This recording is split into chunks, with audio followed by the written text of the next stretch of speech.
And with that, I turn it over to the chairman. Thank you, Mr. Secretary, and good morning, everyone. Thank you for being here. I'm here today to provide the American people and those of you in this room an update on Operation Epic Fury. First, it's with profound sadness and gratitude that I share the names of 4 of our 6 fallen heroes, all from the 103rd Sustainment Command, U.S. Army Reserves out of Des Moines, Iowa. Captain Cody Cork, Sergeant First Class Noah Tegens, Sergeant First Class Nicole Amore, and Sergeant Declan Cody. To the families of our fallen, we grieve with you today, and we look forward to welcoming your family members home at Dover in the coming days. Out of respect for the other families, we'll withhold the release of their names until next of kin notification is complete. And either myself or Admiral Cooper will release those names as soon as we can ensure that all of those families have been properly notified. To our Gold Star families, to our wounded warriors and their loved ones, we will never forget your sacrifice. Our nation stands with you, and we are eternally grateful for your courage, your resiliency, your devotion to this mission and to our nation. As the Secretary said, we're 4 days in, 103 hours into this campaign. The operation was again launched with clear military objectives designed to dismantle Iran's ability to project power outside of its borders, both today and in the future.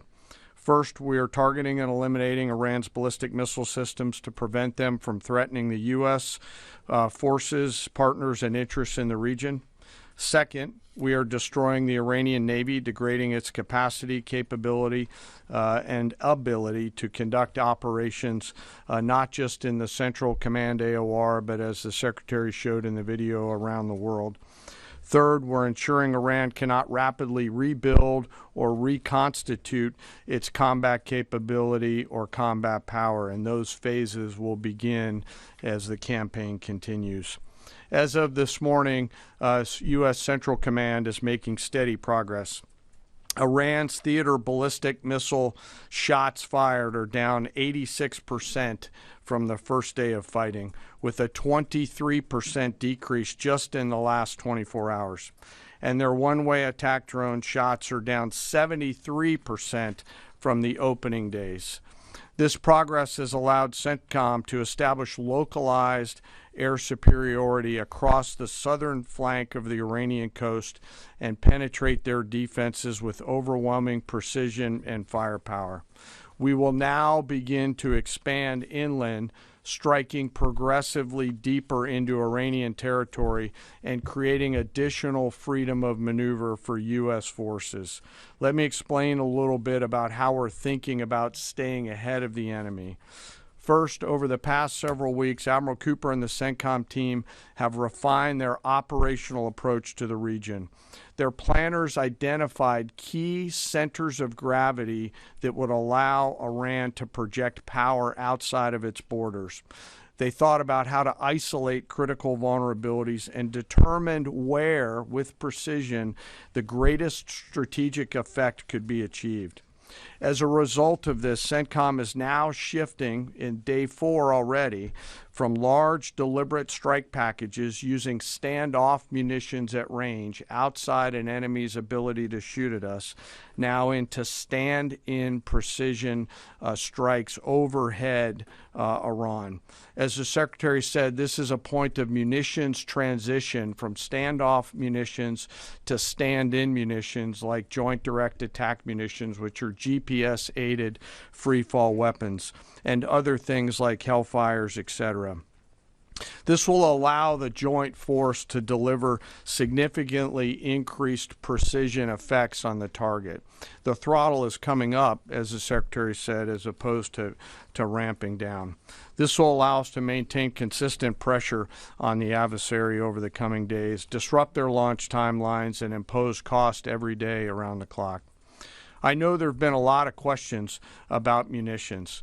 We have sufficient precision munitions for the task at hand, both on the offense and defense. But I want to tell you, teammates, as a matter of practice, I don't want to be talking about quantities. And I know there's been a great debate about that, and I appreciate the interest, but just know that we consider that an operational security matter. Let me flip to the map here. Hopefully I don't kill anybody with a laser pointer. As I mentioned earlier, and for you with the camera right there, my friend, I hope I don't ricochet off and hurt you.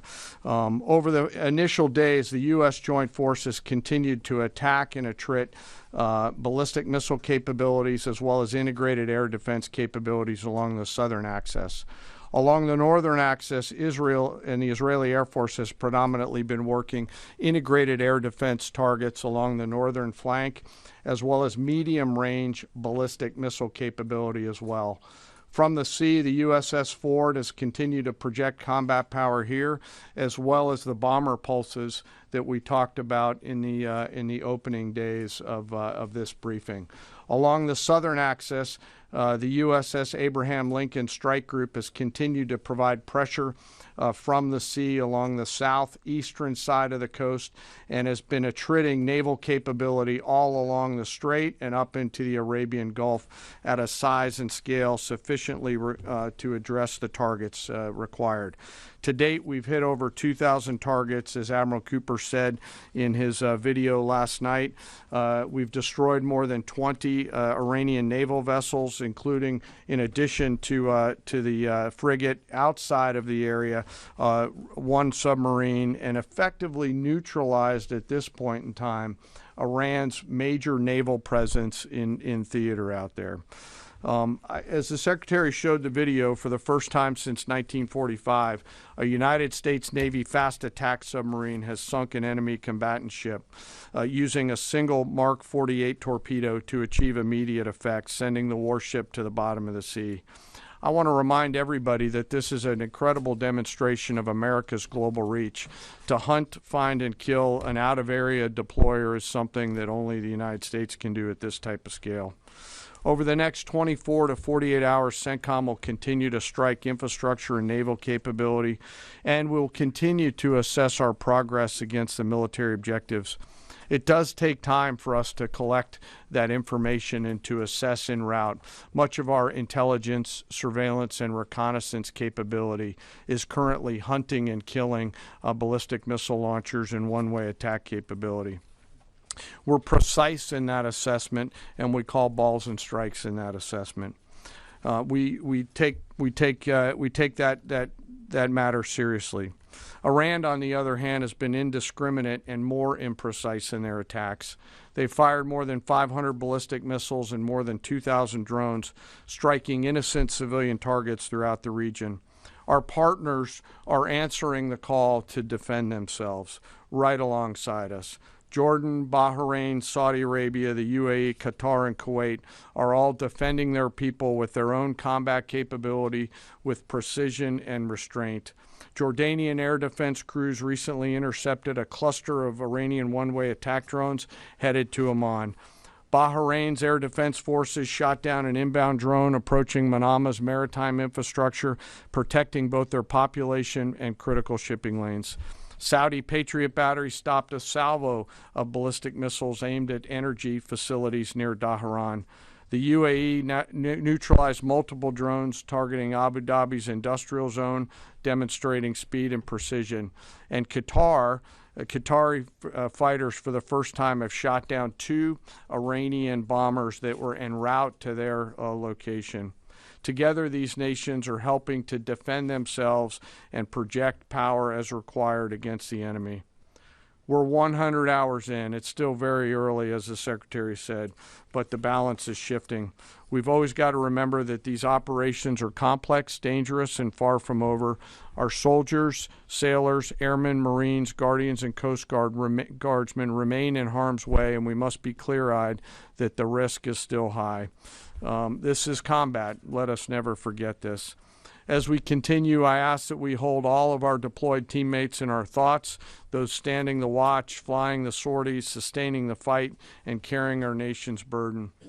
And I'll stop where I started, and that's remembering our 6 fallen who will return home as soon as possible. I remain humbled, grateful, inspired by every day the valor and professionalism of our joint force. They are quiet professionals through and through, out there doing America's work through the day and through